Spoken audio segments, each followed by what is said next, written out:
Tunatekeleza elimu kwa jamii inayohusu masuala yanasema familia bora, taifa imara. Tayari wazazi ambao wameshiriki kwenye hii program au hii kampeni ni kama 550,000 hivi, lakini kati yao 157 na pointi ni wanaume. Kwa hiyo tunawafikia watoto hawa kupitia wazazi wao wa kike na kiume. Lakini tukienda mashuleni, tuna madawati ya ulinzi wa watoto. Madawati ya ulinzi wa watoto ni watoto wote, wa kike na wa kiume, na kwenye uongozi pale kiongozi ni mwanamke na mwanamume kwa pamoja. Kuna mabaraza ya watoto tunayafanya. Haya mabaraza ya watoto yanaanzia kijijini, kwenye mitaa, kwenye kata. Haya nayo ni watoto wote wako mle ndani.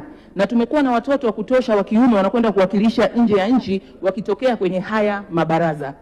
Ukiangalia sheria ya mtoto ilivyojengwa, inamshughulikia mtoto wa kike na wa kiume. Kwa hiyo napenda tu kusema kwa ufupi, tunazingatia masuala haya, na ili kuongeza nguvu zaidi tumesajili vyama vya wanaume mbalimbali, na sikio nawasilisha bajeti tarehe 1 Juni walikuwepo. Lengo ni kuchukua mtandao wa wanaume uingie, ushike nafasi yake katika kuangalia maslahi ya wanaume, sio wakubwa tu bali na watoto.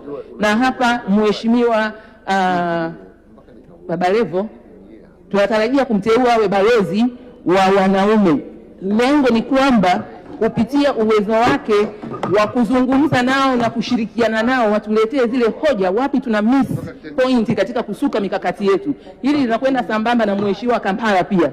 Hawa tumewaona wanaweza wakatusaidia sana kwenda vizuri kwenye hii wizara, ili hili swala mwishowe lipate majibu ya kutosha na ya kina yanayowaridhisha wabunge wa Jamhuri ya Muungano wa Tanzania.